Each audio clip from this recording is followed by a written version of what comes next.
హిందూ ధర్మం ప్రేక్షకులకు నమస్కారం. విద్య వినయ సంపన్నం ప్రత్యేక కార్యక్రమానికి స్వాగతం. భారతదేశానికి ఉచ్ఛ్వాస నిశ్వాస, భారత జాతికి ప్రాణం శ్రీ శృంగేరి శంకర మఠం. ఈ మఠానికి ఉత్తరాధికారి శ్రీ శ్రీ శ్రీ జగద్గురు విధుశేఖర భారతి మహాస్వామివారి జన్మదినోత్సవం సందర్భంగా ఆ స్వామివారి గురించి మనకెన్నో విషయాలు తెలియజేయడానికి ఇరువురు విశిష్ట అతిథులు ఇక్కడికి విచ్చేశారు. వారే ఆదిశంకరాచార్య భక్త సమాజం వ్యవస్థాపకులు బ్రహ్మశ్రీ పసర్లపాటి బంగారయ్య శర్మ గారు. నమస్కారం గురుగారు. నమస్తే అమ్మా. మరొకరు ప్రముఖ ఆధ్యాత్మికవేత్త డాక్టర్ కుప్ప శ్రీనివాస్ శాస్త్రి గారు. నమస్కారం గురుగారు. నమస్కారం అమ్మా. గురుగారు, ముందుగా మీరు చెప్పండి, ఎలాంటి మహిమాన్వితులు శృంగేరికి గురు పరంపరగా వస్తున్నారో వివరిస్తారా గురుగారు? విద్యా వినయ సంపన్నం వీతరాగం వివేకినం వందే వేదాంత తత్వజ్ఞం విధుశేఖర భారతీం. చాలా చక్కటి ప్రశ్నమ్మ. శృంగగిరి పరంపర ఆదిశంకరులు అనుగ్రహించిన దగ్గర నుంచి ఇవాళ శ్రీ శ్రీ శ్రీ విధుశేఖర భారతీ స్వామి వారి దాకా అందరూ మహిమాన్వితులే. అందులోనూ చరిత్ర మర్చిపోలేకుండా ఉండేటటువంటి నిత్యము ప్రాతస్మరణీయులైనటువంటి ఈ భారతదేశము యొక్క వైభవాన్ని ఎప్పుడూ ఈ ధర్మము నుంచి దూరం కాకుండా కాపాడుతున్నటువంటి తపస్సంపన్నులైనటువంటి మహానుభావులే ఇప్పటిదాకా పీఠాన్ని అధిరోహించారు. మొట్టమొదట ఆదిశంకర భగవత్పాదాచార్యుల వారు శారదా అమ్మవారిని, ఆయన ఉభయ భారతీదేవిని అక్కడ వాదనలో గెలిచి ఆ తల్లిని ఆయన వెంట తీసుకొచ్చి శృంగేరిలో ప్రతిష్ఠ చేసి అక్కడ అద్భుతంగా వ్యాఖ్యాన సింహాసన పీఠాన్ని స్థాపించి ఆ స్థాపించినటువంటి పీఠానికి మనందరికీ ఇవాళ చక్కగా మానసోల్లాస వ్యాఖ్య దక్షిణామూర్తిదైన స్వామివారి యొక్క కారికలు, ఆయన రాసినటువంటి వాటన్నిటికీ కారికలు రాసినటువంటి మహానుభావులు అయినటువంటి అప్పుడు పూర్వాశ్రమంలో మండనమిశ్రులు అనేటటువంటి ఆయనకే ఆశ్రమం ఇచ్చి సురేశ్వరాచార్యులు వారిగా పెట్టారు. ఆ మహానుభావుడు మొదలుపెట్టింది లగాయతో పీఠాన్ని మహాతపస్సంపన్నులు అధిరోహిస్తూ వచ్చారు. అందులో అందరి పేర్లు మనం చెప్పుకోవడం సాధ్యం కాదు ఈ కాస్త కార్యక్రమంలో, కాబట్టి స్థాళీపులాక న్యాయంగా మనం చెప్పుకుంటూ వెళ్దాం. పదవ జగద్గురులైనటువంటి మహానుభావులు విద్యాశంకర భారతీ స్వామివారు, విద్యాతీర్థస్వామివారు అంటారు. ఆయన యొక్క శిష్యులు భారతీ తీర్థస్వామివారు. ఆయన తర్వాత మనందరికీ బాగా చిరపరిచితులైనటువంటి విద్యారణ్య యతీంద్రుల వారు. ఈ విద్యాతీర్థుల వారు జీవ సమాధి అయ్యారు. ఇప్పటికీ మనకు అక్కడ అద్భుతంగా ఆ శారదా అమ్మవారి గుడి పక్కనే విద్యాశంకర క్షేత్రం కనిపిస్తూ ఉంటుంది.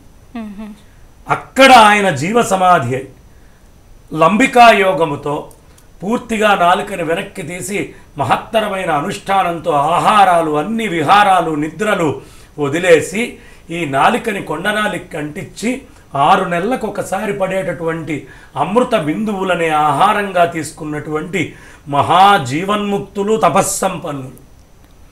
ఆయన అనుగ్రహాన్ని పొందిన వారు భారతీ తీర్థులు. ఆయన అనుగ్రహాన్ని పొందినటువంటి వారు విద్యారణ్య యతీంద్రుల వారు. ఈ ముగ్గురు ఉన్నటువంటి సమయంలో విశేషంగా తురుష్కులు భారతదేశం మీద దాడి చేశారు. చాలా దారుణమైనటువంటి పరిస్థితులు ఈ దేశానికి కల్పించి ఈ ధర్మాన్ని మొత్తాన్ని గ్లాని చేయాలి అని అనుకున్నారు. ఇప్పుడు చూడమ్మా ఆశ్చర్యము, విద్యాతీర్థుల వారు ఇప్పుడున్న భారతీ తీర్థ మహాస్వామి చరుణులకి సన్యాసాశ్రమం ఇచ్చినటువంటి మహాతపస్సంపన్నులు యతీశ్వరులు, అనంత శ్రీ విభూషితులు.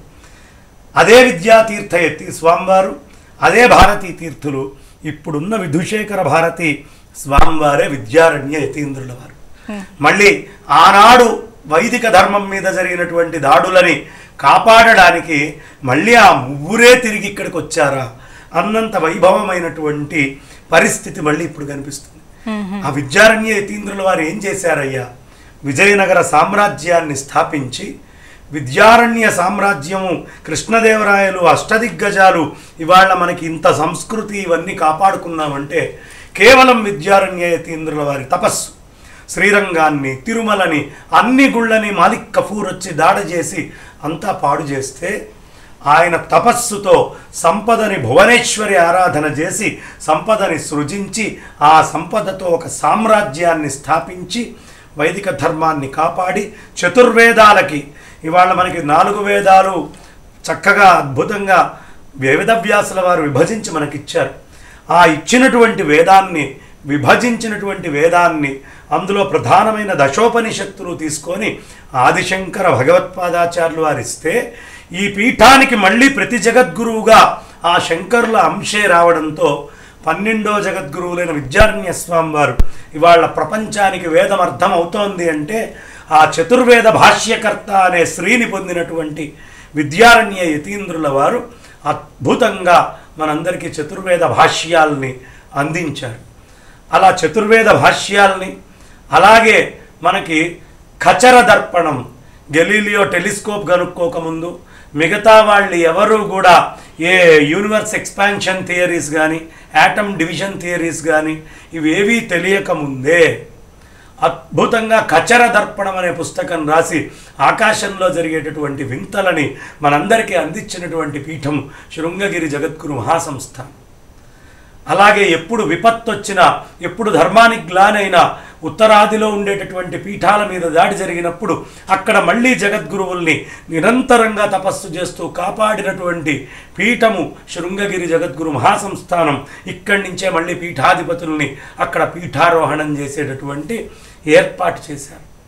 ఇలా ఎప్పటికప్పుడు దిశానిర్దేశం చేస్తూ 4 పీఠాల్లో కూడా సార్వభౌమ పీఠంగా ఉంటూ ఏ ఇబ్బంది ఉన్నా చెప్పేటటువంటి జగద్గురువులు, ఈ మొత్తము 36 జగద్గురువులు ఇప్పుడున్నటువంటి ఉత్తరాధికారి వారైనటువంటి అనంత శ్రీ విభూషితులు శ్రీ శ్రీ శ్రీ విధుశేఖర భారతీ స్వామి వారి దాకా సాక్షాత్తు శంకరాచార్యుల వారి అంశే. ఒక సందర్భంలో మనకి చక్కగా ఇక్కడ ఎక్కడ పుట్టారు శంకరులు అనే అనుమానం వచ్చినప్పుడు శ్రీ నృసింహభారతీ స్వామి వారు ప్రత్యేకంగా దాన్ని కనుక్కొని అందించారు. వాళ్ళ ఆహార విహారాలు కానీ, వాళ్ళ తపస్సు కానీ, వాళ్ళ యొక్క విజ్ఞానం కానీ సాక్షాత్తు శారదామయమై ఉంటుంది.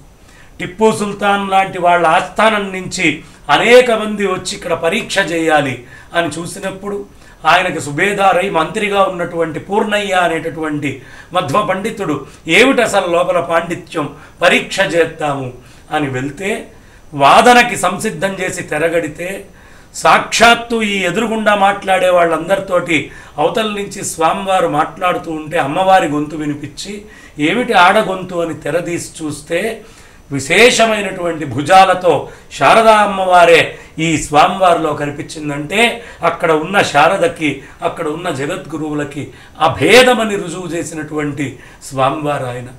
అలా అనేక మంది స్వాముల వారులు ఒక్కొక్కళ్ళు పరంపరగా వస్తూ ఎప్పుడూ తపస్సులో ఉండేవారు. చంద్రశేఖర భారతీ స్వామివారు చంద్రశేఖర భారతి అనే పేరు పెట్టడం ఇష్టము లేక వారి పరమ గురువుల్ని గుర్తు చేసుకోవాలని అనంత శ్రీ విభూషితులు భారతీ తీర్థ మహాస్వామి చరణులు వారి శిష్యుడిగా తీసుకున్నప్పుడు శ్రీ శ్రీ శ్రీ విధుశేఖర భారతీ స్వామి వారికి నామకరణం చేశారు. విధు అంటే చంద్రుడు, ఆ విధుశేఖరుడే చంద్రశేఖర భారతి, అంతటి తపస్సంపన్నులు అని. ఏమిటి చంద్రశేఖర భారతీ స్వామి వారి తపస్సు అంటే శరీరం అంతా శుష్కించి ఎముకలు మాత్రమే వచ్చేట్టుగా, ఆహారం ఎప్పుడు తింటారో, నిద్ర ఎప్పుడు పోతారో తెలియదు. అప్పుడున్న కలెక్టర్లు ప్రత్యేకంగా జాగ్రత్తగా తొంగి చూసేవారు. వీరు ఆహార నిద్రల్ని అన్నిటినీ జయించి ఎప్పుడూ తపస్సులో ఉంటూ అనుష్ఠానంలో ఉండే మహానుభావులు చంద్రశేఖర భారతీ స్వామివారు. ఆ స్వామివారి యొక్క మహత్ ఎంతదయ్యా అంటే ఎప్పుడు వార్తలు వినరు, రేడియో ఉండదు, ఏది చూడనటువంటి ఆ స్వామివారు నేపాల్ రాజు మీద విదేశీ రాజ్యాలు కుట్ర చేస్తే తలదాచుకోవడానికి భారతదేశానికి వస్తే ఆ రాజుకి ఎప్పుడూ ఉత్తరం రాయనటువంటి చంద్రశేఖర భారతీ స్వామివారు ఉత్తరం రాశారు. తొందరలో మీ రాజ్యం మీకు దక్కుతుంది, అంతా శుభమవుతుంది అన్న వెంటనే అతనికి రాజ్యం రావడం, మళ్ళీ వెళ్ళి మొత్తం రాజకీయంగా అనుకూల పరిస్థితులు రావడం, హిందూ రాజుగా ఆయన మళ్ళీ అక్కడికి వెళ్ళి ప్రతిష్ఠింపబట్టం. అంటే అంతటి దార్శనికులు ఈ చతురామ్నాయ పీఠాల్లో ఉండేటటువంటి వారు, మరీ ముఖ్యంగా శృంగగిరి జగద్గురు మహాసంస్థానాన్ని అధిష్ఠించినటువంటి జగద్గురువులు. ఇక ఆ తర్వాత అభినవ విద్యాతీర్థ స్వామి వారు భారతదేశమంతా సంచరించి అనేక మందికి అనేక రకాలైనటువంటి మహిమలు, ఎవరో అక్కర్లా, హైదరాబాద్లో ఇప్పుడు నన్ను ఆదిశంకరాచార్య భక్త సమాజ సభ్యులని పరిచయం చేశాము. దాని అధ్యక్షుల వారు తేలుకుంట్ల రమేష్ గుప్తా గారు. వారి శ్రీమతి పేరు ఎలా వచ్చింది అని అడిగితే, అయ్యా మా శ్రీమతి గారు వాళ్ళ తల్లి కడుపులో ఉన్నప్పుడు అభినవ విద్యాతీర్థ స్వామి వారు హైదరాబాదు సంచారానికి వచ్చారు. కడుపుతోటి ఉన్నటువంటి ఆవిడ్ని చూసి, నీకు ఆడపిల్ల పుడుతుంది, అది శుక్రవారం పూట పుడుతుంది, ఈ పుట్టిన అమ్మాయికి శారదా అని పేరు పెట్టు అని చెప్పి వెళ్ళారండి. అందుకని మా ఆవిడ పేరు శారద అని వచ్చింది. అభినవ విద్యాతీర్థ అంటే అంతటి లోతులు చూడగలిగినటువంటి మహానుభావులైనటువంటి జగద్గురువులు తపస్సంపన్నుల పీఠం మీద ఉంటారు.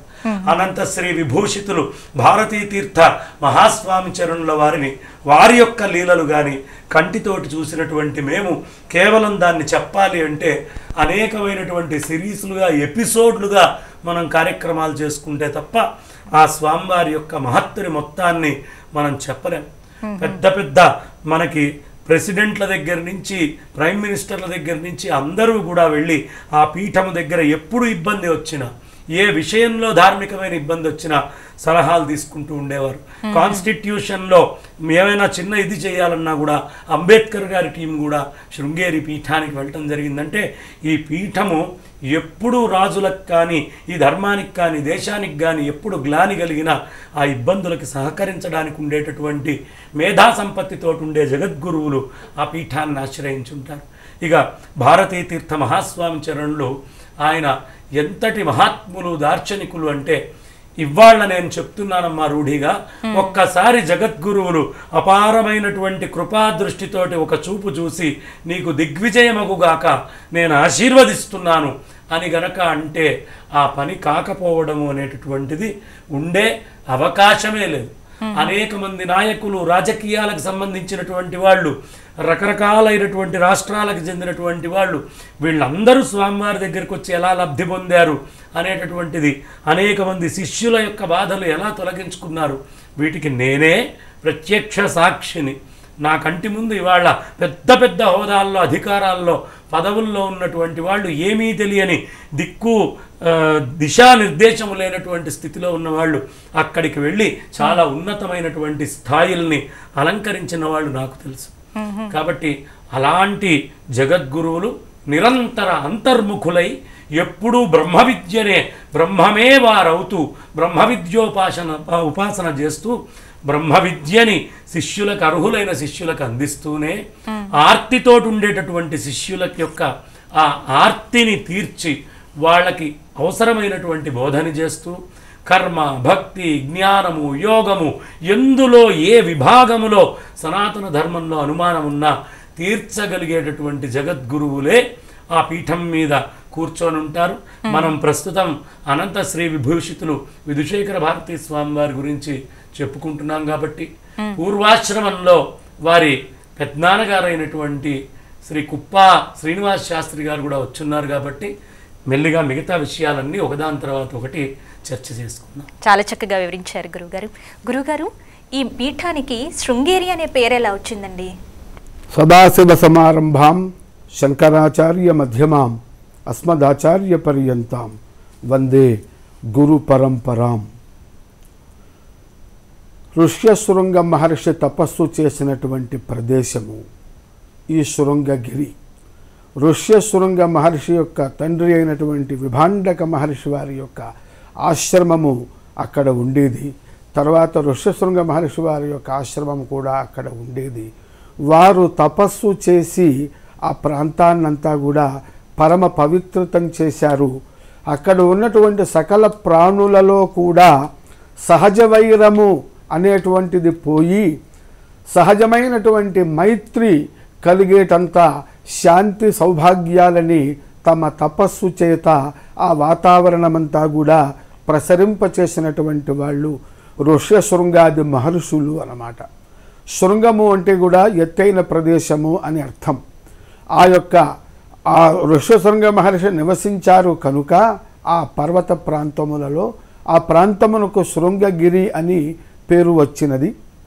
ఎంత వారి యొక్క తపోభూమి తపస్సు యొక్క ప్రభావం చేత ఆ భూమి పవిత్రతమైంది ఆ ప్రాంతమంతా అంటే, ఆదిశంకరాచార్య స్వామి వారు ఉత్తర భారతదేశం నుంచి ఉభయ భారతి అనే పేరుతో భూలోకంలో అవతరించినటువంటి సరస్వతీదేవిని శారదాంబగా తీసుకొని వస్తూ ఆవిడని భారతదేశంలో ఒక పవిత్రమైన ప్రదేశంలో ప్రతిష్ఠింపచేసి భారతీయులందరికీ కూడా జ్ఞానాన్ని, సంపదలను, శుభాలను అందించాలనే ఉద్దేశ్యంతో తీసుకుని అమ్మవారిని వెంటబెట్టుకుని వస్తూ పవిత్రమైనటువంటి ప్రదేశము కొరకు ఎదురు చూస్తూ వెతుకుతూ ఉండగా ఈ యొక్క శృంగగిరి ప్రాంతమునకు రాగానే తుంగా తీరములో మిట్ట మధ్యాహ్నం ఎండాకాలం ఆ సమయం అప్పుడు ఒక కప్ప ప్రసవిస్తూ ఉంటే నడి ఎండలో ఒక పాము తన పడగ విప్పి ఆ పడగ నీడ కప్ప మీద పడి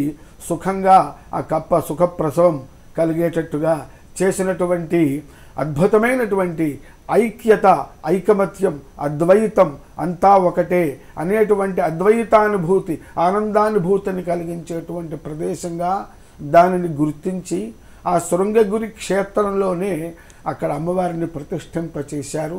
దక్షిణాంనాయ శ్రీ శారదా పీఠాన్ని అక్కడే ఆ శృంగగిరి క్షేత్రంలోనే నెలకొల్పారు. అందువల్ల శృంగగిరి అంటే కూడా శృంగగిరి అంటే అద్వైతము, అద్వైతము అంటే శృంగగిరి, అద్వైతము అంటే సకల జీవులకు లోపల సహజంగా ఉన్నటువంటి ఆనందము అన్నమాట. కాబట్టి శృంగగిరి క్షేత్రము సర్వులకు కూడా ఆనందాన్ని ఇచ్చేటువంటి క్షేత్రము. అందుకని కూడా ఆనందం అంటే అన్నిటికంటే ఉన్నతమైనటువంటి ఫలితము అన్నమాట. ధనము, అధికారము, ఇంకేవైనా కూడా ఇవి ఎందుకోసం మనం కోరుకుంటాం? అద్భుతమైనటువంటి ఆనందం పొందటం కోసం కోరుకుంటాం. కాబట్టి ఇవన్నీ ఆనందమునిచ్చే సాధనములు. ఈ సాధనముల వల్ల సాధ్యమైనది ఆనందము. కాబట్టి అన్నిటికంటే ఎత్తులో ఉండేటువంటిది ఆనంద స్థితి. మనిషి ఎప్పుడు ఆనందాన్ని కోరుకుంటాడు, అది ఉత్తమమైనటువంటి స్థితి. శృంగము అంటే ఎత్తైనటువంటి ప్రదేశము. అందులోనూ శృంగగిరి అంటే గిరి యొక్క శృంగము అంటే గిరి శిఖరము, అత్యంత ఉన్నతమైనటువంటి ప్రదేశం. మానవుడు తన జీవితంలో అత్యంత ఉన్నతమైన స్థితిని ఎప్పుడు పొందాడయ్యా అంటే అతను అద్వైత ఆనందాన్ని, అనుభూతిని పొందినప్పుడు అటువంటి స్థితిని పొందినట్టు అవుతుంది. కాబట్టి అటువంటి అద్వైత ఆనంద, అద్వయమైనటువంటి తన స్వస్వరూపమైనటువంటి ఆనందాన్ని అందించేటువంటి ప్రదేశం కనుక అందుకు గుర్తుగా మరి ఆ క్షేత్రానికి కూడా శృంగగిరి అనేటువంటి నామధేయం వచ్చిందమ్మా.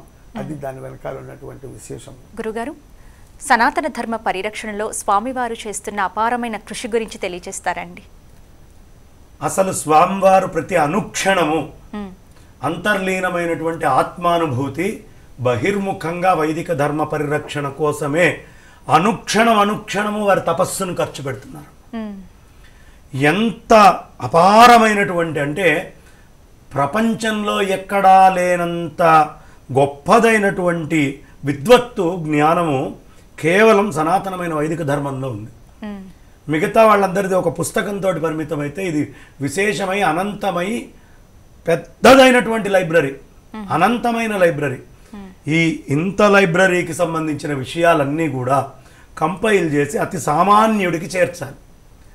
అది చాలా అనాయాసంగా, అంటే ఎంతో గొప్పదైనటువంటి సాహిత్యాన్ని చదివి అది సామాన్యుడికి కూడా అర్థం కావాలి అని మనం ఎలా అయితే పసిపిల్లవాడిని బుజ్జగించి చెట్టు పెంచి పండు తీసుకొని నోట్లో పెట్టి తినిపిస్తామో వారిచ్చేటటువంటి భాషణాలు, విధుశేఖర భారతీ స్వామి వారి ముఖత వచ్చేటటువంటి ప్రతి అక్షరము సాక్షాత్తు శంకరాచార్యుల వారి యొక్క ముఖత వస్తే ఎలా ఉంటుందో ఒక అక్షరం తీసేయడానికి కానీ ఒక అక్షరం కలపడానికి కానీ అవసరం లేనంత గొప్పగా ఉంటుంది. ఇక అద్భుతంగా శృంగేరిలోనే అనంతశ్రీ విభూషితులు భారతీ తీర్థ మహాస్వామి చరణుల వారి సువర్ణ భారతీ పురస్కారాన్ని తీసుకొని 32 అడుగుల అద్భుతమైనటువంటి శంకర భగవత్పాదాచార్యులు వారి విగ్రహ ప్రతిష్ఠ. అయోధ్య జరుగుతోంది, శంకుస్థాపన జరగాలి, ఇక్కడి నుంచి పండితుల్ని. అక్కడ అయోధ్యలో ప్రతిష్ఠ జరగాలి, ఇక్కడి నుంచి ఆసీక్ మంత్రాక్షతలు, ఇక్కడ ప్రత్యేకమైనటువంటి పూజలు. అంటే భారతదేశంలో విశ్వములో అన్ని చోట్ల ఎప్పటికప్పుడు మంచి జరగాలి అని శృంగగిరిని కేంద్రంగా చేసుకుంటూ విధుశేఖర భారతి మహాస్వామి చరణుల వారు అనేక దిక్కులలో ఈ ధర్మాన్ని వ్యాప్తి చేస్తున్నారు. పండితుల యొక్క సంరక్షణ చాలా విశేషంగా చేస్తున్నారు. దగ్గర కూర్చోబెట్టుకొని అత్యంత వాత్సల్యంతో అనేక మంది శిష్యుల్ని విద్వత్తులో తయారు చేస్తూ ఉన్నారు. ఈ రోజుకి అంత హడావిడిలో కూడా ఉంటూ అనేక మందికి పాఠాలు. ఇప్పుడు మనం చాలా గొప్పగా చెప్పుకునేటువంటి శతావధానులు అయినటువంటి శ్రీ లలితాదిత్య గారు, ఇటు సంస్కృతము అటు ఆంధ్రము రెండిట్లోనూ ఉన్నటువంటి అలాంటి వాళ్ళకి కూడా, అంటే వాళ్లే జ్ఞాపక శక్తిలో చాలా శారదామ్మవారి అనుగ్రహం ఉంటే తప్ప కుదరదు. అలాంటి వాళ్ళకి కూడా దిశానిర్దేశం చేస్తూ పాఠం చెప్పేటటువంటి జగద్గురువులు మాడుగుల నాగఫణి శర్మ గారైనా, బ్రహ్మశ్రీ మల్లాది చంద్రశేఖర శాస్త్రి గారైనా, సామవేదం వారైనా, వాళ్ళందరూ కూడా ఎప్పటికప్పుడు చాగంటి కోటేశ్వరరావు గారైనా ఎప్పటికప్పుడు జగద్గురువుల దగ్గర నుంచి అనుగ్రహాలు తీసుకొని మాలాంటి వాళ్ళమందరము బయట ఉపన్యాసాలు చెప్పడానికి కానీ ప్రవచనాలకు కానీ శక్తినిచ్చేది మాకు స్వామివారు. కాబట్టి అలాంటి అనేకమైనటువంటి పనులు, ఒకటా రెండా అంటే మనం చెప్పలేము. ఈ ధర్మాన్ని కాపాడటానికి నిరంతరము తెల్లవారుజామున 3:30, 3:30-4 బ్రాహ్మీ ముహూర్తంలో లేచినటువంటి వారు ఒకటే పూట భోజనం చేస్తూ భూతల వాసం చేస్తూ శిష్యుల కోసం కొన్ని గంటల తరబడి కూర్చొని అనుగ్రహిస్తూ, ఎవ్వరిని కేవలం ఆంతరంగికము అనేటటువంటి పదము గొప్ప పేద అనే తేడా లేకుండా అందరికీ సమానంగా దర్శనాలను ఇస్తూ ఎప్పటికప్పుడు వేదంలో ఉండేటటువంటి దర్శనాలన్నింటినీ కూడా పండితులకు అందిస్తూ, పండితులకు అవసరమైనటువంటి సభలను ఏర్పాటు చేస్తూ, వేద విద్యని కాపాడుతూ, ఓ పక్కన వాటికి అవసరమైన పాఠశాలలు పెట్టిన వాళ్ళని ఇచ్చేస్తూ, గుళ్ళ యొక్క సంరక్షణ చేస్తూ, ఇంకొక పక్క నుంచి చక్కగా వేదము క్షేత్రమే కాకుండా ఈ వైదిక ప్రవచనాలు చేసేటటువంటి వాళ్ళకు అవసరమైనటువంటి విజ్ఞాన భాండాగారాన్ని కూడా ఎక్కడికక్కడ అందేట్టుగా చేస్తూ అనేక మందికి జీవనోపాధిని కలిగిస్తూ, ఆ చుట్టుపక్కల అనేక గ్రామాలని దత్తత తీసుకొని ముసలి వాళ్ళు అందరికీ కూడా భాజనాలు పంపిస్తూ, స్కూల్స్ వాటన్నిటికీ భోజనాలు పంపిస్తూ, ఒక్క సేవా కార్యక్రమం కాదు, అసలు శృంగేరి చేసే సేవా కార్యక్రమాలకు కూడా మనం సీరియల్ ఎపిసోడ్స్ చేయాలి. అలా విధుశేఖర భారతి మహాస్వామి చరణులు, అనంత శ్రీ విభూషితులు మాలాంటి వాళ్ళందరికీ ఎప్పటికప్పుడు శక్తినిస్తూ ఈ ధర్మ పరిరక్షణలో అనుగ్రహిస్తూ ఉండేటటువంటి మహానుభావులు. అది ఒక ముక్కలో చెప్పలేము. ఓ పక్కన సంచారాలు, ఎండని లెక్క చెయ్యరు, వానని లెక్క చెయ్యరు, వాతావరణాన్ని లెక్క చెయ్యరు, కేవలం వాళ్ళ అనుష్ఠానం తపస్సు. ఒక్క ముక్కలో చెప్తానమ్మా, విధుశేఖర భారతీ స్వామి వారి యొక్క ఒక్కరోజు జీవితాన్ని మన జన్మ మొత్తంలో ఒక్కరోజు గడపగలిగితే గొప్పగా. అంతటి త్యాగముతో తపస్సుతో సర్వస్వాన్ని వదిలిపెట్టి, నేను నాది అనేటటువంటిది ఏదీ లేకుండా అన్నీ వదిలిపెట్టి ఈ వైదిక ధర్మాన్ని పరిరక్షణ చేసేటటువంటి మహాత్యాగి ఎవరైనా ఉన్నారు ఈ భూమి మీద అంటే అలాంటి జగద్గురువులే. కాబట్టి సాష్టాంగ ప్రణామాలు చేస్తూ సూర్యుణ్ణి దివిటితో చూపించడం ఎట్లాంటిదో వారు చేసే సేవ నాలాంటి అల్పుడు చెప్పడం అట్లాంటిది. గురుగారు, పూర్వాశ్రమంలో స్వామివారికి మీకున్నటువంటి అనుబంధం గురించి తెలియజేస్తారండి. ఇప్పుడు మీరు స్వామివారిని ఎలా దర్శిస్తున్నారు? చాలా మంచి సంతోషకరమైన మాట అడిగావు, ప్రశ్న అడిగావమ్మా. అది మాకందరికీ కూడా చాలా ఆనందాన్ని కలిగించేటువంటి విషయము. మా పూర్వజన్మ సుకృతం చేత శ్రీ శ్రీ శ్రీ జగద్గురు విధుశేఖర భారతీ మహాస్వామి వారితో వారి యొక్క పూర్వాశ్రమ సంబంధం మాకు కలిగి ఉన్నాము మేము. వారు వ్రజములో అనగా వ్రేపల్లెలో, మధురా నగరంలో అనుకోండి, పోని బృందావనంలో శ్రీకృష్ణ పరమాత్మ సాక్షాత్తు శ్రీ మహావిష్ణువు ఆ గోపకులంలో గోప వంశములో జన్మించినట్లుగా మా వంశములో వారి పూర్వాశ్రమం వారు జన్మించారు. దానివల్ల మేమందరం కూడా తరించినట్లు అయినది.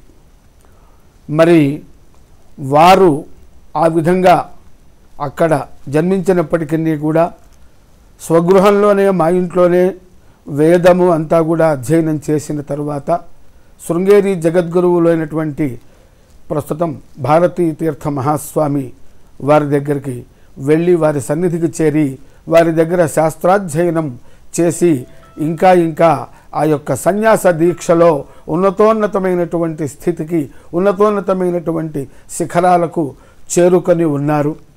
వారు చేస్తున్నటువంటి సేవ అనేక రంగములలో అద్భుతమైనటువంటి సేవ అంటే అది ఆశీర్వాదం. మనమందరం చేసేది సేవ. అటువంటి జగద్గురువులు చేసేటువంటి దాన్ని ఉద్ధరణ అంటాం. వారు లోకోద్ధరణ చేస్తూ ఉన్నారు. లోకాన్ని ఉద్ధరించటానికే ఆది శంకరాచార్య స్వామి వారు సాక్షాత్తు కైలాసవాసి అయినటువంటి శంకరుడు పరమేశ్వరుడు భూలోకంలో ఆది శంకరాచార్య స్వామి వారి రూపంలో అవతరించి ఆ సేతు హిమాచలము కూడా కాశ్మీరం నుండి కన్యాకుమారి వరకు అనేక సార్లు పర్యటన చేసి భారతీయులందరినీ కూడా ఉద్ధరించినట్లుగా వైదిక ధర్మాన్ని పునరుద్ధరింపజేసి భారతీయ సంస్కృతిని పునరుజ్జీవింపజేసినట్లుగా ఈ యొక్క విధిశేఖర భారతీ మహాస్వామి వారు పర్యటనలు కూడా చేస్తూ ఆయా వెళ్ళిన ప్రదేశములలో ఉన్న భక్తులందరినీ తన వద్దకు వచ్చినటువంటి భక్తులందరినీ కూడా ఉద్ధరిస్తూ ఉన్నారు. అంతేకాకుండా అనేకమైనటువంటి సామాజిక సేవా కార్యక్రమాలను కూడా చేస్తూ ఉన్నారు. మరి వారు జన్మించినది కూడా పూర్వాశ్రమ సంబంధం ఉన్నది కాబట్టి శ్రీముఖనామ సంవత్సరంలో శ్రావణ శుద్ధ పంచమి నాడు ఉత్తర ఫల్గుని నక్షత్రంలో కన్యా రాశిలో వారు అవతరించారు. జన్మించారు అనే కంటే వారు అవతరించారు అని చెప్పటం ఉచితంగా ఉంటుంది. మరి ఇంగ్లీషు తేదీల లెక్క అయినట్లయితే గనక మరి 1993 సంవత్సరం జూలై నెల 24వ తేదీ నాడు వారు జన్మించారు. భారతీయ ధర్మాన్ని లోకంలో ధర్మం వలనించే లోకం మొత్తానికి విశ్వం మొత్తానికి కూడా సుఖశాంతులు సుభిక్షంగా ఉంటుందనేటువంటి విషయం నిర్వివాదాంశము కనుక అటువంటి ధర్మాన్ని ప్రచారం చేసి ధర్మము ద్వారా అందరూ కూడా మరి దేశం ప్రపంచం ప్రజలందరూ సర్వప్రాణులు కూడా సుభిక్షంగా శాంతి సౌభాగ్యాలతో ఉండాలనేటువంటి ఉద్దేశంతో అహోరాత్రములు కూడా సాయశక్తుల వారు ధర్మ ప్రచారం చేస్తూ ఉన్నారు. 2 సంపదలని శారదాంబ ఇస్తూ ఉన్నది. ఆ శృంగేరి దక్షిణాంనాయ శృంగేరి శారదాపీఠ జగద్గురువులందరూ కూడా నడిచే శారద అని కీర్తింపబడుతూ ఉన్నారు. శారదాంబ మనకి లౌకికమైన సంపద అలౌకికమైన సంపద అని 2 ఉంటాయి. ఆ 2 సంపదలను కూడా శారదాంబ యొక్క మరి ఒక రూపమైనటువంటి ఈ దక్షిణాంనాయ శృంగేరి పీఠ శారదాపీఠ జగద్గురువులందరూ కూడా లోకం మొత్తానికి అందిస్తూ ఉన్నారు. అలౌకికమైన సంపద ఏమిటయ్యా అంటే జ్ఞానము అనేటువంటిది. అటువంటి జ్ఞానాన్ని అందిస్తూ ఉన్నారు. లౌకికమైనటువంటి సంపద ఏమిటంటే సన్మార్గంలో సత్ప్రవర్తన కలిగి ఉండటం. తద్వారా ఎవరికి వారికి కావలసినటువంటి ఫలితములను పొందుతూ ఉంటారు. అంతేకాకుండా నిస్సహాయులకి అనేక విధములుగా సహాయం చేస్తూ ఉన్నారు. అద్భుతమైనటువంటి అనేక సంస్థలని భారతదేశం అంతటా కూడా స్థాపించి భారతీయులందరికీ కూడా అనేక సేవా కార్యక్రమాలని అందిస్తూ ఉన్నారు. కేజీ నుంచి పీజీ వరకు కూడా విద్యలని దాదాపుగా ఉచితంగా బోధించేటువంటి సంస్థ మరి ఉభయ భారతి కన్యా గురుకులం అనేటువంటిది స్థాపించి చక్కగా విద్యను అందిస్తూ ఉన్నారు. బాలభారతి అనేటువంటి సంస్థను కూడా స్థాపించి ఆ బాలులలో ముఖ్యంగా మరి నేటి బాలలే రేపటి పౌరులు గనక వారిలో సంస్కృతి సంప్రదాయాలను వారందరూ కూడా పొందేటట్లుగా అనేకమైనటువంటి అద్భుతమైనటువంటి కార్యక్రమములను సమాజానికి అందిస్తూ ఉన్నారు. అంతేకాకుండా సువర్ణ భారతి అనేటువంటి సంస్థను స్థాపించి తద్వారా బీద సాధులందరికీ కూడా అన్న వస్త్రములను ఇస్తూ ఉన్నారు. కావాల్సిన వాళ్ళకి ఈ కుట్టు మిషన్లు ఇవ్వటము, అనేక రంగాలలో శిక్షణ ఇప్పించటము, తద్వారా వారి కాళ్ళ మీద వాళ్ళు నిలబడేటట్టుగా చక్కగా ఎంతో సహాయ కార్యక్రమాలని సేవా కార్యక్రమాలని ఈ యొక్క సువర్ణ భారతి మరి సంస్థ ద్వారా అందిస్తూ ఉన్నారు. అంతేకాకుండా ఏదో తగుమాత్రంగా ఉన్నటువంటి అభినవ విద్యాతీర్థ మహాస్వామి వారు అంటే ప్రస్తుతం ఉన్నటువంటి విధిశేఖర భారతీయ మహాస్వామి వారికి వారి యొక్క గురువులు జగద్గురువులైనటువంటి భారతీయ తీర్థ మహాస్వామి వారైతే వారి యొక్క గురువులు అభినవ విద్యాతీర్థ మహాస్వామి వారు. అంటే వీరికి పరమ గురువులు అన్నమాట. వారే స్థాపించారు చాలా సంవత్సరాల కిందట. అటువంటి వైద్యాలయం హాస్పిటల్ని ఎంతో ఆధునీకరణ చేసి దానికి మరి అభినవ విద్యాతీర్థ మల్టీ స్పెషాలిటీ హాస్పిటల్ అనేటువంటి పేరు బట్టి అందులో లేని సౌకర్యం లేదు, అందులో లేని వైద్య విభాగం లేదు. సర్వులకి కూడా దాదాపుగా ఉచితంగా, అవసరమైతే అతి తక్కువ ఖర్చుతో అద్భుతమైనటువంటి మరి వైద్యాన్ని అందిస్తూ ఉన్నారు. క్యాన్సర్ లాంటి గొప్ప మహా వ్యాధులకు కూడాను అక్కడ చాలా తేలికగా సులభంగా వ్యాధులు నయమవుతాయి. అద్భుతమైనటువంటి వైద్యాన్ని కూడా అందిస్తూ ఉన్నారమ్మా. మరి ఇంకా కూడా ఉచిత ఆయుర్వేద మెడికల్ క్యాంపులు కూడాను అనేక చోట్ల నిర్వహిస్తూ వైద్యాన్ని అందిస్తూ ఉన్నారు. మరి అంతేకాకుండా ఈ అలోపతి మెడికల్ క్యాంపులు కూడా ఆ సంస్థల వాళ్ళు, శృంగేరి సంబంధించినటువంటి సంస్థల వాళ్ళు కూడా నిర్వహిస్తూ ఉన్నారు. అంతేకాకుండా మరి అనేకమైనటువంటి శాస్త్రసభలు, వేద సభలు పెట్టి శాస్త్రాధ్యయనాన్ని, వేదాధ్యయనాన్ని చక్కగా వారు అందరూ కూడా చదువుకుని మరి ఉద్ధరింపబడేటట్టుగా వారు ఏర్పాటు చేస్తూ ఉన్నారు. వారు ఎప్పుడు ఎవరు వెళ్ళినా ధర్మో విశ్వస్య జగత ప్రతిష్ఠ అని వేదం బోధిస్తూ ఉన్నది. కనుక ఈ ప్రపంచమునకు ఆధారభూతమైనది ఏమిటయ్యా అంటే ఆ ధర్మమే. కాబట్టి ధర్మం గనక నిలబడినట్లయితే, ధర్మము సుస్థాపితమైనట్లయితే లోకమంతా సుభిక్షంగా ఉంటుంది, ప్రజలంతా సుభిక్షంగా ఉంటారు అనేటువంటి ఉద్దేశ్యంతో అద్భుతంగా ధర్మ ప్రచారాన్ని అద్భుతంగా చేస్తూ ఉన్నారు. ఇంతటి అద్భుతమైనటువంటి కార్యక్రమాలు చేస్తున్నారు. ఇంకోటి, అస్మత్పీఠ సమారూఢ పరివ్రాట్ ఉక్తలక్షణ అహమేవేతి విజ్ఞేయ యస్య దేవేతి కీర్తనాత్ అని ఆదిశంకరాచార్య స్వామి వారు మఠామ్నాయము అనేటువంటి గొప్ప గ్రంథం ఈ మఠ వ్యవస్థ ఎలా నడవాలి అని ఉపదేశిస్తూ వ్రాశారు. అందులో చెప్పినట్లుగా అవిచ్ఛిన్న గురు పరంపర కలిగినటువంటి ఆదిశంకరుల చేత స్థాపింపబడినటువంటి, ఆదిశంకరులు స్వయంగా ఈ పీఠంలో మరి ఉన్నటువంటి దక్షిణామునాయ శ్రీ శారదా పీఠ శృంగేరి జగద్గురువులు, అది స్థాపింపబడినటువంటి మొట్టమొదటి జగద్గురువు నుంచి ప్రస్తుతం ఉన్న జగద్గురువుల వరకు, కాబోయే జగద్గురువుల వరకు కూడా ఆ పరంపర అంతా కూడా సాక్షాత్తు ఆదిశంకరులతో సమానమైనటువంటి సాక్షాత్తు జ్ఞానావతారులు అన్నమాట. శాంతము, జ్ఞానము, శిష్య వాత్సల్యము, ఈ విధంగా ఇందాక వారు చెప్పినట్లుగా త్యాగే నైకే అమృతత్వమానసు అని వేదం చెప్తున్నది. త్యాగమే సర్వులకు సుఖాన్ని ఇచ్చేటువంటిది. కాబట్టి అందరికీ బోధించేటువంటి గురువులు వారు త్యాగ లక్షణములు కలిగి ఉండాలి. కాబట్టి అది త్యాగం అనేటువంటిది ఆ జగద్గురువుల యొక్క సహజ లక్షణము కనుక వారికి మరి ఎంతో నిరాడంబరమైనటువంటి కాషాయ వస్త్రములను ధరిస్తూ ఉంటారు. ఎంతో అతి తక్కువగా ఆహారం తీసుకుంటారు. అతి తక్కువగా వారి కోసం సమయాన్ని ఖర్చు పెట్టి మరి అతి ఎక్కువగా భక్తుల కోసం, శిష్యుల కోసం వారిని ఆశ్రయించి అనేక సమస్యలు తీరుతాయనేటువంటి భక్తితో, శ్రద్ధతో వచ్చేటువంటి అందరికీ కోసం కూడా వారు అద్భుతమైనటువంటి సమయాన్ని వారు వెచ్చిస్తూ ఉంటారు. కాబట్టి పూర్వాశ్రమ సంబంధము మా పూర్వజన్మ సుకృతం అని ఇందాక మనవి చేశాను. అటువంటి ఆ జగద్గురువు మా యొక్క వంశంలో, మా కుటుంబంలో పుట్టడం అనేటువంటిది మేమందరం కూడా తరతరాలుగా చేసుకున్న తపస్సుగా భావిస్తూ అటువంటి అద్భుతమైనటువంటి జగద్గురు స్థానాన్ని అలంకరించబోతున్న వ్యక్తి మా వంశంలో జన్మించటం అనేటువంటిది ఎంతో మేము ఆనందాన్ని అనుభవిస్తూ మేమందరం కూడా ధన్యులమైనామని భావిస్తూ వారు చేసిన బోధలను, వారు చూపిన మార్గంలో నడవటానికి మేమందరం కూడా ప్రయత్నం చేస్తూ ఉన్నాము. మేమందరం కూడా ధన్యులమై ఉన్నాము. విద్యా వినయ సంపన్నం వీతరాగం వివేకినం వందే వేదాంత తత్వజ్ఞం విధుశేఖర భారతీం. గురుగారు, అతి కొద్ది కాలంలోనే స్వామివారు ఇంతగా ప్రఖ్యాతులు అవ్వడానికి కారణం ఏంటండి? ఇప్పుడు సూర్యనారాయణ మూర్తి ఒక్కసారి ఉదయించాడు. ఆయన మొత్తం ప్రపంచానికి ఆయన ఉండేటువంటి మిగతా భాగం ఎక్కడైతే ఆయన యొక్క ప్రకాశం వచ్చిందో దానికి వెలుగు చేరడానికి ఎంత సమయం కావాలి? అది రావడమే ఈ వెలుగు. ఆయన తక్కువ సమయం కాదు, వాళ్ళకు అసలు ఈ భూమి మీద రావాల్సిన అవసరమే లేదు.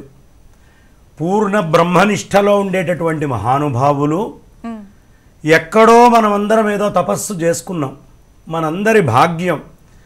ఆయనని దర్శనం చేసుకునేటువంటి రుణం మనకందరికీ ఉండబట్టి వారు వచ్చారు. కాబట్టి ఆయన్ని దర్శించుకునేటటువంటి వాళ్ళందరము కూడా అతి వేగంగా ఆయన్ని దర్శించుకోవడానికి వెళ్తున్నాను తప్ప ఆయన ప్రకాశం ఏదో ప్రత్యేకంగా ప్రసరించడం లేదు. అది ఎప్పుడూ బ్రహ్మదృష్టితోటి సమానమైన స్థితిలో అంతటా వ్యాప్తి చెంది ఉంది. అందుకని వాళ్ళకి సమయముతోటి అనుబంధం లేదు. హిరణ్యకశిపుడు ఆయన యొక్క సంహారం జరగాలి అంటే నరసింహస్వామి ఎంతసేపు ఉండాలి? స్తంభంలో నుంచి వచ్చాడు, పని పూర్తి. అలాంటి మహాత్ములకి వాళ్ళ యొక్క అవతార ప్రయోజన నిమిత్తం వచ్చిన క్షణం నుంచే విస్తృతం అయిపోతూ ఉంటుంది. ఎందుకు అంటే జన్మాంతరంలోనే విశేషమైన తపస్సుతోటి వచ్చారు. మనకు ఆ ఛాయ కనిపిస్తుంది. ఇప్పటికైనా సరే జగద్గురువుల దగ్గరికి వెళ్ళి అలా నిల్చుంటే ఒక తెలియని ప్రశాంతత, ఒక తెలియని ఆనందం, ఒక తృప్తి, ఒక సమ్మోహనమైనటువంటి స్థితి, అబ్బాని మనస్సు పొంగిపోతూ ఉంటుంది. స్వామివారి దగ్గరికి అలా వెళ్ళి ఒక్క క్షణం చూసిన వాళ్ళు కూడా చాలా ఆనందపడతారు. తిరుమలలో వెంకన్న దర్శనం చేసుకున్నప్పుడు మనస్సుకి ఎలాంటి ఆనందము స్థితి కలుగుతుందో, జగద్గురువుల దర్శనానికి వెళ్ళి ఒక్క క్షణం వారిని చూసినప్పుడు కూడా అంతే మనస్సు ఒక్కసారి ఆనందానికి గురవుతుంది. కారణం వారి లోపల విద్య, శృతి, స్మృతి, పురాణాలు, ఇతరమైనటువంటి సమస్తమైనటువంటి ధర్మశాస్త్ర గ్రంథాలు అన్నీ కూడా తర్క, వ్యాకరణ, న్యాయ, వేదాంత, మీమాంసాది శాస్త్రాలతో సరస్వతి అమ్మవారు ఆ ఉపాధిలో కూర్చొని ఉంది. కూర్చొని అక్కడితోటే లేదు, అంత జ్ఞానం ఉన్నటువంటి వాళ్ళకి సామాన్యంగా చాలా అహంకారం ఉంటుంది. విశేషమైనటువంటి వినయం, గురుభక్తి ఎలా ఉండాలి అంటే అనంత శ్రీ విభూషితులు శ్రీ శ్రీ శ్రీ విధుశేఖర భారతీ స్వామివారిని చూసి వాళ్ళ గురువుగారి పట్ల కానీ ఆ అమ్మవారు దేవతల పట్ల కానీ అంత జ్ఞానమై సమానమైనటువంటి వారు కూడా వినయంగా వారి దగ్గర ఎలా మెదులుతూ ఉన్నారు. విద్యా వినయ సంపన్నం. కాబట్టి ఒక్క విద్యా వినయమే కాదమ్మా, ఎందుకంత ప్రకాశం? వీతరాగం. రాగము అనేటటువంటి దాని నుంచి పూర్వాశ్రమంలో వారి యొక్క పెద్దనాన్నగారు వీరు, పూర్వాశ్రమంలో తండ్రి గారు వస్తారు, పూర్వాశ్రమంలో బాబాయిలు వస్తారు, బంధువులు వస్తారు, మిత్రులు వస్తారు. వాళ్ళ మీద వారి యొక్క దృష్టి ఎలా ఉంటుందో అతి సామాన్యులమై ఏ విధమైన ఇది లేకుండా వెళ్ళేటటువంటి మనలాంటి వాళ్ళ మీద కూడా దృష్టిలో మార్పు ఉండదు, ఒకటే దృష్టి ఉంటుంది. కారణం రాగము లేదు వాళ్ళకి. వీతరాగం, రాగాన్ని వదిలిపెట్టేశారు. కాబట్టి రాగాన్ని వదిలిపెట్టిన వాళ్ళు విశ్వానికి అతి శీఘ్రముగా వ్యాప్తి చెందుతారు. ఒక్క వీతరాగమేనా వివేకినం. వచ్చినటువంటి భక్తుడికి ఏం కావాలి, ఇతనికి మనం ఏమి ఇవ్వాలి, ఇతను ధరింపబడాలంటే ఏం చేయాలి అని తెలియాలి. ధర్మశాస్త్రం చెప్పినటువంటి విషయాలన్నీ తెలియాలి. అందులో ఆ విషయాన్ని వీడికి అర్థమయ్యేట్టుగా ఎలా అందించాలో తెలియాలి. వివేకినం. అందుకే విద్యా వినయ సంపన్నం వీతరాగం వివేకినం వందే వేదాంత తత్వజ్ఞం.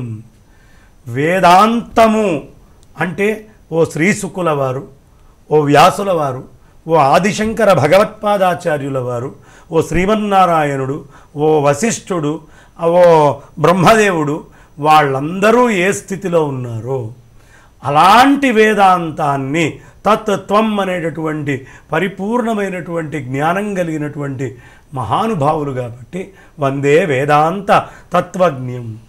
ఎవరయ్యా? విధు శేఖర భారతి. విధు అంటే ఆ అమ్మవారి యొక్క విద్యని మొత్తాన్ని చంద్ర విద్య అంటారు. ఆ పరమాత్మ సామాన్యమైన పరమాత్మగా లేడు, శక్తిమయమైనటువంటి చంద్ర విద్యనంతా ఆయనలో పెట్టుకొని ఆయనే శ్రీచక్రంగా భాసిస్తూ కూర్చొని ఉన్నారు. కాబట్టి అలాంటి ఆ శ్రీ విద్యని మొత్తాన్ని అందరికీ భాసింపజేస్తున్నారు. కాబట్టి ఆ బిందువు యందు ఐక్యమైనటువంటి స్థితిలో ఉన్నారు. కాబట్టి వారు తత్క్షణమే ప్రకాశమానమై ఈ మొత్తము ఈరోజు మహామహా పండితులకు అనుమానం వస్తే కూడా 32వ సంవత్సరము ఇప్పటికి ఆదిశంకర భగవత్పాదాచార్యుల వారి వయస్సెంతో పూర్ణ ఆదిశంకర భగవత్పాదాచార్యుల వారిని ఇవాళ చూడాలి అంటే విధుశేఖర భారతీ సన్నిధానం వారి దగ్గరికి వెళ్ళి ఆ స్వామివారి యొక్క చరణార విందాల్ని ఒక్కసారి చూసి నమస్కరిస్తే ఆదిశంకర భగవత్పాదాచార్యుల వారు అవతార ప్రయోజనం మొత్తం పూర్తి చేసినటువంటి ఫలం ఏదైతే ఉందో, అవతార ప్రయోజనాన్ని చూపించిన ఆదిశంకరుణ్ణి చూడాలి అంటే ఇవాళ విధుశేఖర భారతీ స్వామి వారి యొక్క పదపద్మాల్ని దర్శిస్తే చాలు. కాబట్టే అంత శంకర స్వరూపంగా వారు మన ముందు వచ్చి ఈ సంవత్సరం అసలు జగద్గురువుల్ని చూసి నేర్చుకోవాలి. సువర్ణ భారతి అని వారి గురువు గారి యొక్క ఆ వర్ధంతి ఉత్సవాలు ఏవైతే ఉన్నాయో, 50 సంవత్సరాలు వారు పీఠారోహణం చేసినటువంటి ఉత్సవాలు ఏవైతే ఉన్నాయో, అత్యంత విశేషమైనటువంటి శ్రద్ధతో అంతటా దేశములో ఉండే నలుమూలల విదేశాలలో కూడా చాలా విశేషంగా శృంగగిరి నుంచి తీసి అడుగు బయట పెట్టకుండా ఎంతో ఆర్గనైజ్డ్గా ఓ కార్యక్రమాన్ని ఇలా నిర్వహించాలా అని తెలిసేంత వైభవంగా ప్రకాశమానమై ఆయన నిర్వహిస్తున్నారు. అందుకే ప్రపంచమంతా కూడా ఇవాళ హిందూ ధర్మాన్ని కాపాడాలి అంటే ఎవరయ్యా, ఏ దారి విధుశేఖర భారతీ స్వామి వారి పదపద్మాల దగ్గరికి చేరుస్తుందో ఆ దారిలో నడవాలి అని ప్రపంచం అనుకుంటోంది. అది విధుశేఖర భారతి మహాస్వామి చరణుల యొక్క గొప్పతనం. చాలా చక్కగా వివరించారు గురువుగారు. గురువుగారు, స్వామివారి బాల్యం గురించి క్లుప్తంగా వివరించగలరా? అద్భుతమైనటువంటి జన్మ వారిది. బాల్యమంతా కూడా వారి ప్రవర్తన ఎంతో విశిష్టంగా ఉండేది. ఎప్పుడూ కూడా ఏదో ఒక భగవంతుని యొక్క చిత్రాన్ని గీయటం, ఆ బొమ్మను తీసుకుని ఆడుకుంటూ ఉండటం, ఆ విధంగా వారి ప్రవర్తన ఉండేది. దగ్గరలో ఏదైనా దేవాలయం, వారు ఉన్న ప్రదేశంలో ఉన్న దేవాలయానికి వెళ్ళేవారు. ఇంటి వద్ద ఉన్న ప్రదేశంలో ఎక్కడికన్నా వేరే చోటుకి వెళ్ళినప్పుడు కూడా అక్కడ దగ్గరలో ఉన్నటువంటి దేవాలయానికి వెళ్ళి దర్శనం చేసి వచ్చేవారు. అంతేకాకుండా వారి చిన్న వయస్సులోనే రోజు సాయంత్రం పూట భగవంతుని యొక్క ఇంట్లో దేవుడు పెట్టుకుంటాం కదా గది, అక్కడ చక్కగా ఆ కుందుల నిండా కారిపోయేటట్టుగా కూడా దీపారాధన చేసి ఆ భగవంతుణ్ణి తనకు వచ్చినటువంటి శ్లోకాలతో మంత్రాలతో స్మరించుకుని చాలాసేపు అక్కడే ఉండేవారు. భోజనం చేద్దువు కానీ రా అంటే కానీ భోజనానికి వెళ్ళేవారు కాదు. ఆ విధంగా చిన్నప్పటి నుంచే కూడా ఎంతో గొప్ప భగవద్భక్తిని కలిగి ఉండేవారు. ఇప్పుడు రెట్రాస్పెక్టివ్గా చూసుకుంటే ఇప్పుడు వారికి ఉన్నటువంటి వైరాగ్యము ఆ చిన్నప్పుడే అంకురించిందా అన్నట్లు ఉండేది. అంతేకాకుండా శృంగేరి జగద్గురువుల సన్నిధికి చేరి వారి సాన్నిధ్యంలో ఎప్పుడైతే విద్యాభ్యాసం మొదలుపెట్టారో, వేదం పూర్తి కాగానే శృంగేరి జగద్గురువులని దర్శించటం జరిగింది. కొన్ని సందర్భాలలో ఒకసారి వెళ్ళారు, దర్శనం చేశారు. స్వామివారు కూడా వీరిని చూశారు. స్వామివారి యొక్క అనుగ్రహం కూడా ఆ క్షణంలోనే వారికి కలిగి ఉంటుంది.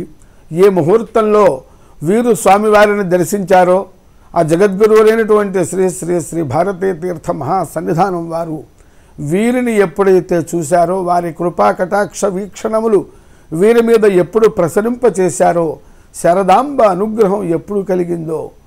కానీ తరువాత మరి ఒకసారి వెళ్ళినప్పుడు శృంగేరి జగద్గురువుల సన్నిధానానికి వెళ్ళినప్పుడు శృంగేరి జగద్గురువుల సమక్షంలోనే నేను శాస్త్రాధ్యయనం చేస్తాను అని వీరు తండ్రి గారితో విన్నవించటం, తండ్రి గారి జగద్గురువులతో విన్నవించటం, జగద్గురువుల యొక్క కృపా కటాక్ష వీక్షణములు మెండుగా పుష్కలంగా ఉన్నాయి కాబట్టి జగద్గురువులు వెంటనే అంగీకరించటం, అక్కడ విద్యాభ్యాసం ప్రారంభించటం అనేది ఆయన యొక్క పూర్వజన్మ సుకృత విశేషముగా పుణ్యైర్ యశో లభ్యతే, పూర్వజన్మలో చేసుకున్నటువంటి పుణ్యముల యొక్క ఫలితము వెంటనే అత్యుత్కటమైనటువంటి పుణ్య ఫలితము వెంటనే లభిస్తుంది. కనుక వీరికి పూర్వాశ్రమంలో ఉండగానే శారదాంబ యొక్క జగద్గురువుల యొక్క అనుగ్రహం లభించింది. అంతకుముందు సంప్రదాయానుసారము తండ్రి గారి వద్ద స్వశాఖాధ్యయనం, వేదాధ్యయనం, కొద్దిగా సంస్కృత సాహిత్యాధ్యయనం కూడా చేసి నిత్యము బ్రహ్మచారి ఏ ధర్మములను అనుష్ఠించాలో అటువంటి త్రికాల సంధ్యావందన, ద్వికాల అగ్నికార్యాది, అగ్నిపాసనాది ధర్మములను, బ్రహ్మచారి ధర్మములను చక్కగా ఆచరిస్తూ ఉండేవారు. ఈ యొక్క ధర్మాచరణ ఫలితముగానే ధర్మము అనేటువంటిది ధర్మ అర్థ కామ మోక్షములలో ధర్మాన్ని ఇస్తుంది, అర్థాన్ని ఇస్తుంది, కోరిన కోరికలను కూడా తీరుస్తుంది. ఒక్కొక్క పురుషార్థంలో ఉత్తీర్ణులను చేస్తూ పరమ పురుషార్థమైనటువంటి మోక్షాన్ని కూడా అందిస్తుంది. కాబట్టి అందరూ కూడా ధర్మాన్ని ఆచరించాలి. ధర్మో రక్షతి రక్షితః అనేటువంటి వేద సారాంశాన్ని మన జగద్గురు విధుశేఖర భారతీ మహాస్వామి వారి పూర్వాశ్రమంలో ఆచరించారు. ఇప్పుడు తీసుకున్నటువంటి యత్యాశ్రమంలో కూడా అద్భుతంగా వారు ఆచరించి చూపిస్తూ అందరికీ కూడా, అంటే వారి ఆశ్రమం కంటే చిన్న ఆశ్రమములు తక్కువ, ముందు ఆశ్రమములో ఉన్నటువంటి గృహస్థులు కావచ్చు, బ్రహ్మచారులు కావచ్చు, వనప్రస్థులు కావచ్చు, మనబోటి వాళ్ళందరికీ కూడా ఆదర్శంగా నిలుస్తూ ఆ సన్యాసాశ్రమ ధర్మములను అద్భుతంగా అనుష్ఠిస్తూ సన్యాసాశ్రమంలో యతీశ్వరులు జగద్గురువులు అందరికంటే శిరస్థానంలో ఉంటారు కనుక వారు వయస్సులో చిన్నవారైనప్పటికీ కూడా వారు చెప్పినట్లుగా ఆదిశంకరులు నా జ్ఞానవృద్ధేషు వయః సమీక్షతే అని శాస్త్రములు చెప్తున్నాయి. వృద్ధత్వం అంటే పెద్ద కావటం అనేటువంటిది వయస్సు రీత్యా ఒక రకం, జ్ఞానము రీత్యా ఒక రకం. వీరు వయస్సు రీత్యా చిన్నవాళ్ళైనప్పటికీ కూడా జ్ఞానంలో అందరినీ మించినటువంటి వాళ్ళు అన్నమాట. అందుకనే సాక్షాత్తు శంకరుని యొక్క మరొక అవతారము జ్ఞానావతారము దక్షిణామూర్తి స్వామిగా మనం ఉపాసన చేస్తూ ఉంటాం. వారి దగ్గర ఎంతో వృద్ధులైనటువంటి వాళ్ళు వెళ్ళి అక్కడ కూర్చుంటే చాలు గురు సన్నిధానంలో గురోస్తు మౌనం వ్యాఖ్యానం శిష్యాస్తు ఛిన్న సంశయాః అని చెప్పబడుతుంది. ఆ విధంగా ఆ యొక్క దక్షిణామూర్తి అయినటువంటి జ్ఞానావతారమే ఆదిశంకరులుగా ఈ యొక్క మన భరత భూఖండంలో ముఖ్యంగా దక్షిణ భారతదేశంలో అవతరించారు. వారే ఈ యొక్క జగద్గురు రూపంలో చతురామునాయ పీఠములలోని జగద్గురు రూపంలో విశేషతః దక్షిణామునాయ శారదాపీఠం పరంపర అవిచ్ఛిన్న పరంపరలోని జగద్గురు రూపంలో ఒక్కొక్క జగద్గురు రూపంలో ఆదిశంకరులే అవతరించి లోకాన్ని మనందరినీ కూడా ఉద్ధరిస్తూ ఉన్నారు. ఇక పూర్వాశ్రమం గురించి అడిగారు కనుక కొన్ని విశేషాలు చెప్పుకుంటాను. వారు ఎప్పుడైతే శృంగేరిలో అడుగుపెట్టారో బ్రహ్మచారిగా విద్యార్థిగా ఉన్నప్పటి నుంచే మరి ఒక పవిత్రమైన ప్రదేశానికి భగవత్ సన్నిధానానికి వెళ్ళినప్పుడు ఆ భగవంతుని యొక్క అనుగ్రహం వల్ల అద్భుతమైనటువంటి మరి ఆ పాజిటివ్ ఎనర్జీస్ అంటారు, అంటే దయ, ధర్మము, దానము, వినయము, విజ్ఞానము, కరుణ, వైరాగ్యము, ఇటువంటి దైవీ సంపత్తు ప్రవేశిస్తుంది మనలో. అలాగనే పూర్వాశ్రమంలో ఉన్నప్పటికీ కూడా విధుశేఖర భారతీ మహాస్వామి వారిలో జగద్గురువుల యొక్క శారదాంబ యొక్క అనుగ్రహం వల్ల అటువంటి గుణములన్నీ కూడా సంపూర్ణంగా వారికి లభించాయి. ఎప్పుడన్నా మేము వెళ్ళినప్పుడు బంధుత్వరీత్యా మేము వారిని చూడాలని మా అంతటా మేము వెంపర్లాడే తాపత్రయపడే వాళ్ళమే. కానీ వారు చూసి చిరునవ్వు నవ్వేవారు. ఆ చిరునవ్వులోనే మాకు ఎంతో ఆనందం కలిగేది.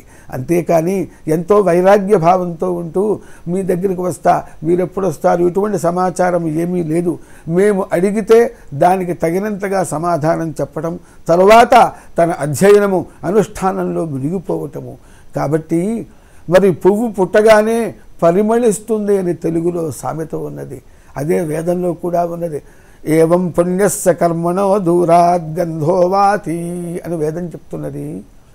మరి అలాగూ ఉత్తములైనటువంటి వాళ్ళ యొక్క గుణములు ఎవరూ చెప్పకుండానే అందరికీ తెలుస్తాయి, స్వయంగా ప్రకాశిస్తాయి. అటువంటి స్వయం ప్రకాశమానమైనటువంటి ఉత్తమోత్తమ గుణములు ఆ యొక్క బ్రహ్మచారి పుట్టుక నుంచి కూడా నేటి వరకు ఇంకా కూడా భవిష్యత్తులో అంతా కూడాను ఆ జగద్గురువులు పొంది ఉన్నారు. అటువంటి గుణముల వలన విధుశేఖర భారతి మహాస్వామి వారు ప్రకాశిస్తూ మనందరినీ కూడా ప్రకాశింపజేస్తూ మన హృదయంలో ఉన్నటువంటి అజ్ఞానం అనేటువంటి అంధకారాన్ని, చీకటిని పోగొట్టి జ్ఞానం అనేటువంటి ప్రకాశాన్ని మనకే కాక అందరికీ కూడా, లోకానికి అందరికీ కూడా మరి అందిస్తూ వారు మనందరినీ కూడా ధన్యులను చేస్తున్నారు. మీరు అడిగినట్లుగా వారితో గోపాలకులకందరికీ శ్రీకృష్ణుడితో ఎటువంటి సంబంధం కలిగి ఉన్నదో, అయోధ్య నగర వాసులందరికీ శ్రీరామచంద్రుడితో ఎటువంటి సంబంధము కలిగి ఉన్నదో, అటువంటి సంబంధము వలన వారందరూ తరించినట్లుగా మరి అటువంటి ఆ జగద్గురువులు విధుశేఖర భారతీ స్వామి వారితో కలిగినటువంటి పూర్వాశ్రమ సంబంధం వల్ల మేమందరము కూడా ధన్యులమైనాము అని మనవి చేస్తూ ఉన్నాను. గురుగారు, శ్రీ శృంగేరి శారదా పీఠం ఉత్తరాధికారి శ్రీ శ్రీ శ్రీ జగద్గురు విధుశేఖర భారతీ స్వామివారి జన్మదినోత్సవం సందర్భంగా స్వామివారి బాల్యం గురించి, స్వామివారి జననం గురించి, స్వామివారు సనాతన ధర్మ పరిరక్షణ కోసం చేసినటువంటి కృషి గురించి చాలా చక్కగా వివరించారండి. ఇద్దరు కూడా ధన్యవాదములు ఇద్దరికి. ధన్యవాదాలు. నమస్కారం. శ్రీ శ్రీ శ్రీ జగద్గురు విధుశేఖర భారతీ స్వామివారి జన్మదినోత్సవం సందర్భంగా స్వామివారి గురించి ఈనాటి విద్యా వినయ సంపన్నం ప్రత్యేక కార్యక్రమంలో ఇప్పటి వరకు తెలుసుకున్నాం కదా. తిరిగి మరొక ప్రత్యేక కార్యక్రమంలో మళ్ళీ కలుసుకుందాం. నమస్కారం.